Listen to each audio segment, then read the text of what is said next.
Bonjour tout le monde, on se retrouve aujourd'hui pour le déballage de l'expansion pour Marvel United de la version X-Men. Ça va être la Blue Team aujourd'hui, nous avons vu la Gold Team dernièrement. Et donc la Blue Team, comme on peut voir, avec Gambit, Rogue, Psylocke et Jubilee, et contre...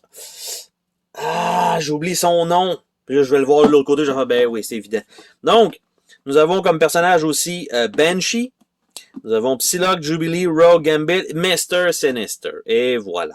Donc, ça va inclure fort probablement la même chose que la Gold Team, c'est-à-dire que nous allons avoir un plastique thermophage, nous allons avoir des bases pour l'équipe bleue et l'équipe jaune, je suppose, pour ceux qui auraient juste acheté, par exemple, cette boîte-là. Il risque d'avoir la même feuille de punch avec les petits cadenas. La feuille d'instruction qui devrait être la même chose, qui est un double flap.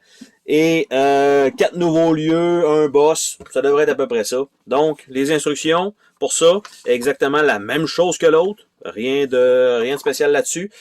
Ici, par contre, un peu plus de punch. Nous avons les petits symboles d'ADN qui s'ajoutent ici.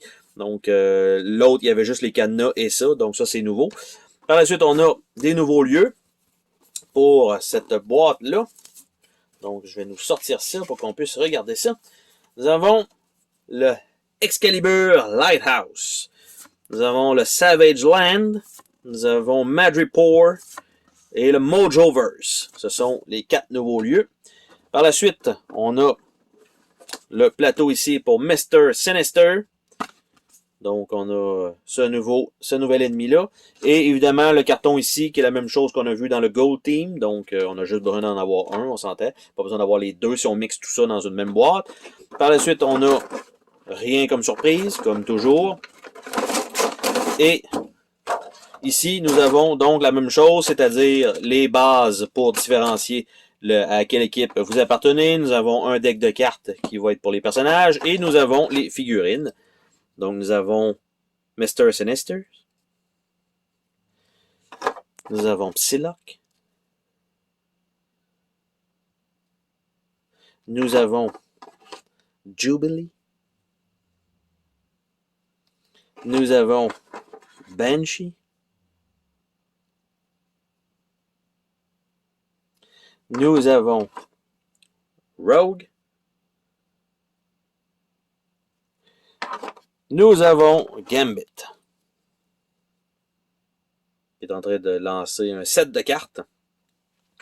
Donc ça, c'est fait. Et il nous reste le paquet de cartes. Bien sûr, ça c'est super mal ouvert, bien sûr. Ça fait partie des déballages en live, c'est ce que ça donne. Et donc, nous avons Banshee, nous avons Jubilee, nous avons Gambit, nous avons Psylocke, nous avons Rogue, qui a une carte de départ, nous avons les threads de Mr. Sinister, nous avons les cartes de Mr. Sinister, nous avons les trucs à éliminer, en fait, les clear threats, les rescue civilians et le défi de Tug qu'on a normalement, parce que bien sûr, ce qu'il faut savoir, c'est que ça, quand vous le faites dans le jeu de base, c'est comme c'est doublé. Je pense que c'est 9 Tug, c'est 9 civilians, c'est beaucoup plus de clear threat. Là, c'est évidemment parce que vous avez les gold et vous avez aussi les bleus. Donc ça, vous avez le même kit 2 fois. Et la challenge card ici, donc, qui est sensiblement la même chose, sauf que l'autre, elle était écrit en jaune. Par la suite, nous avons Mr. Sinister, super belle image d'ailleurs, et encore une fois, ce sont le même genre de cartes, rien de spécial, il va y avoir quelques cartes avec du texte probablement dessus, le Genius Geneticist, Master Manipulator, donc ça, ce sont ces cartes. Par la suite, on a les Threats, nous avons Manipulation, 2 fois, Telepathy, 2 fois, et Morphing, 2 fois. Et ce sont donc ces cartes de threat. Et pour ce qui est des personnages, donc Rogue, c'est souvent comme 3 images, peut-être 4 images avec des cartes spéciales. Power Absorption, Ability Absorption, après ça, Psylocke,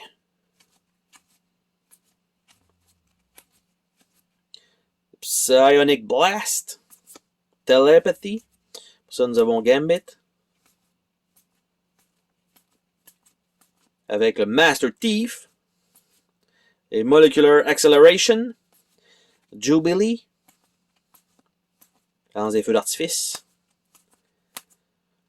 Psionic Shield. Explosive Light Blast. Et Banshee. Le Stunning Wave. Le Sonic Blast. Et donc, ça fait le tour de cette petite expansion pour Marvel United. La version X-Men, bien sûr. Et celle-ci, en fait, complète un peu l'autre boîte. On s'entend que ça aurait peut-être pu être dans une seule unique boîte, mais ça complète la boîte, la Gold Team. Malgré tout, vous pouvez quand même prendre... tu sais, il y a quand même juste 5 personnages de fournis, il y a 6 bases. Vous pouvez quand même diviser probablement les équipes, parce que là, oui, Blue Team, mais c'est pas cette équipe-là qui est l'équipe bleue nécessairement. Par contre, si vous mixez les deux ensemble, ça vous donne un pool de 10 personnages. Vous prenez chacun, il y a l'air d'avoir 6 bases, donc vous prenez chacun 3 héros dans le pool de 10. Évidemment, si vous mixez ça avec un jeu de base, vous allez avoir encore plus de héros et tout ça. Mais c'est tout simplement de prendre 3 héros de chaque côté, probablement en versus en team, ou bien un héros chacun, mais bref, jouer à 6 joueurs, vous voyez un peu le principe. Là. Donc, c'était le déballage de la version Blue Team. Bye bye!